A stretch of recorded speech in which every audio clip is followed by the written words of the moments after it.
Hey, Packers faithful! It's time to dig into some truly revealing insider info about Jaire Alexander's exit from Green Bay and what really went down behind the scenes. Riding high as one of the league's premier shutdown cornerbacks, Alexander stunned many when he inked a one-year pact with the Baltimore Ravens, worth $4 million guaranteed, with the potential to top out at $6 million if he checks all the incentive boxes. Instantly, questions swirled. Why didn't he settle for a similar arrangement right here in Titletown? What exactly did the Packers put on the table? And why did he ultimately decide that Baltimore was the safer harbor, according to his dad, Landis Alexander? Those queries have straightforward answers. In a sit-down with ESPN Milwaukee, he laid out that Green Bay wasn't stingy on paper. The Packers did sketch out a deal matching that $4 to $6 million range in total potential value. The hitch, however, was in the fine print. It wasn't the raw dollar figure that gave the family pause. It was the total lack of guarantees. The way the money was parceled out in roster bonuses and performance triggers. Jaire and his camp wanted the comfort of solid guarantees up front, not the risk of banking on a full slate of games in a tough division where injuries loom large. Landis made it crystal clear. They sent a proposal, and it was like a non-proposal. It was structured with roster bonuses and things like that. The structure was more of a problem than the money, he explained. To not have any guarantees in there was where we had the issue.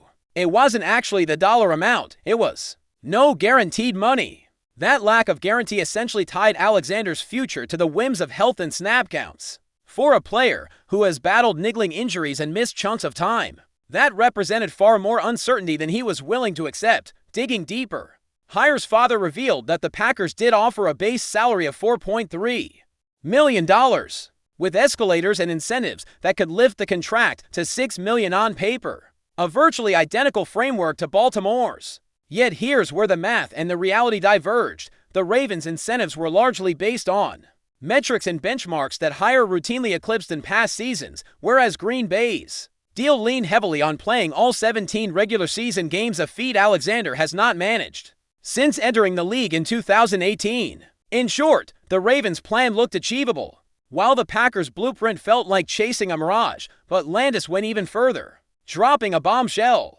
that paints a different picture of Green Bay's motives. He suggested the way the offer was constructed seemed to prime the contract for a future trade rather than a long-term stay. I believe that they structured it with more roster and workout bonuses to make it attractive for trading him under that contract rather than what he had. He said, "I don't think he actually plays for the Packers even if he signs that deal." In essence, the Packers may have been setting the stage to move Alexander elsewhere, using the contract as leverage to maximize his trade value rather than investing in him as a cornerstone of their secondary, adding fuel to that fire. Veteran insider Albert Breer reported shortly after Green Bay released Alexander that the team had been very close to sending him to the Buffalo Bills earlier this season. Talks reportedly fell apart when Alexander stood firm against a pay cut, effectively nixing a deal that would have sent him east. The combination of a non-guaranteed structure and a willingness to let him walk or be traded suggests a complicated dynamic between player and front office, one in which mutual confidence may have eroded. On top of the contractual drama, injury concerns played a pivotal role in all of this. Alexander missed 10 games last year due to a series of ailments, the most serious being a knee injury suffered in a week against Jacksonville. That ultimately ended his season. According to his father, the Packers may have bungled the handling of that injury, repeatedly projecting returns that never materialized and risking further complications. Had the team taken a more conservative rehabilitation approach, giving Alexander the time and resources to heal fully, he might have been back on the field before the closing weeks of the campaign. The elder Alexander argued, 7 seasons in Green Bay to second-team All-Pro selections and countless highlight reel plays illustrate just how impactful Jaire Alexander has been in a Packers uniform. Now, as he embarks on a fresh chapter in Baltimore, he gets a chance to rebuild his value under a more secure contract, while showcasing that elite talent in a defense hungry for playmakers. With an opportunity to reset and prove himself in a new system, Alexander will head into next year's free agency market stronger than ever, an outcome that all signs point to might never have materialized if that initial offer back in Green Bay had included the guarantees he and his camp craved. Right after putting pen to paper on that one-year, $4 million guarantee with Baltimore, Jaire Alexander found himself stepping into a locker room buzzing with energy. The Ravens, known for blending ferocious front seven pressure with versatile secondary packages, quickly made it clear that Alexander would slot into their defensive backfield. With immediate impact, coaches lauded his ball-hawking instincts in meetings, drawing up coverage shells that allowed him to shadow top receivers one-on-one or patrolling zones against tight ends breaking over the middle. In practice, he lined up against some of the hardest-hitting safety corner drills, absorbing punishing blocks yet displaying the same feisty competitiveness that earned him All-Pro honors in Green Bay. The transition to Baltimore's scheme presented fresh challenges but also new opportunities. Alexander had spent the bulk of his career attacking off-man coverage and executing press techniques on the line of scrimmage. Here, the playbook included more pattern-matching concepts and disguised coverages designed to confuse quarterbacks before the snap. Even at 30 minutes past 9 each morning, he could be found in the film room breaking down opponent tendencies, collaborating with fellow cornerbacks to refine pre-snap communication. By the time training camp kicked into full gear, he had not only memorized the depth drops and rotation keys, but also made teammates comfortable leaning on his years of experience off the field. The veteran presence Alexander brings cannot be overstated. Younger defensive backs in Baltimore sought him out after meetings, peppering him with questions about his approach to preparation and recovery. He was quick to talk about the small routines, how he iced his knee after walk-throughs, why he added extra mobility work to his off-season regimen, and how he viewed every rep as an investment in longevity.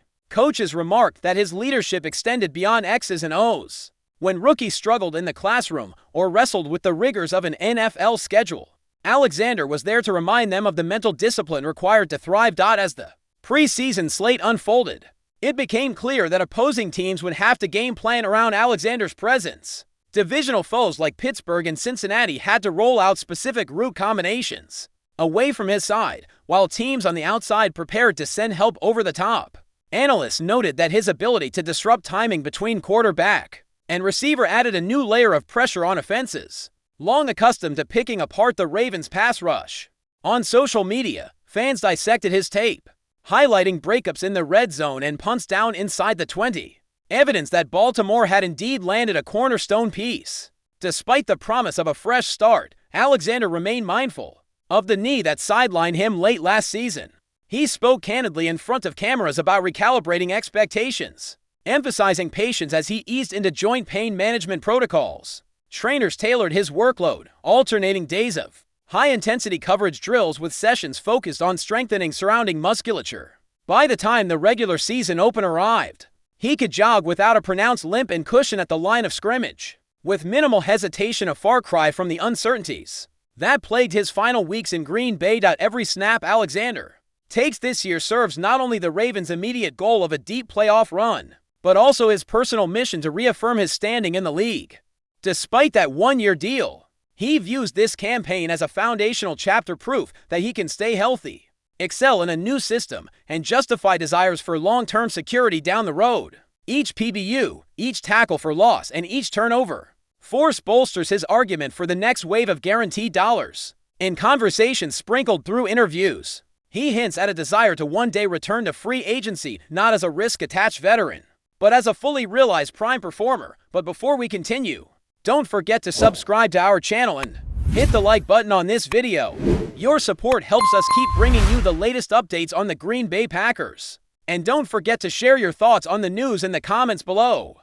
The air in Titletown is thick with an unusual hum, a low thrum of speculation that's got the Cheesehead faithful buzzing, while the team's core, including their dynamic backfield anchor Aaron Jones, remains firmly in place. Sources close to the organization are hinting at an audacious move that could once again redefine the Packers' championship aspiration. It's not about who's arriving in the traditional sense, but perhaps a clandestine plan for another significant elite reinforcement to bolster an already potent roster.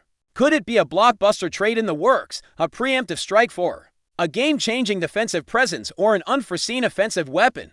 The names being whispered are tantalizing, though unconfirmed, painting a picture of a front office meticulously scouting the landscape for an unexpected opportunity. There's chatter about a veteran wide receiver seeking a new home, a proven pass rusher looking for a Super Bowl push, or even a strategic draft day maneuver far beyond the initial rounds that could land an immediate impact player. This isn't about replacing a key component like Jones, whose presence is as crucial as ever. Instead, the murmurs suggest an addition, a layer of elite talent designed to push them over the edge. Imagine the possibilities, another dominant force complementing the existing stars, creating mismatches and nightmares for opposing defenses. While the Packers have historically built through the draft, the current buzz suggests a more aggressive, perhaps opportunistic, approach. Fans are already dreaming of the ripple effect, a heightened sense of anticipation gripping Lambeau Field. Could another elite reinforcement truly be on the horizon, ready to descend upon Green Bay and further solidify their Super Bowl contention?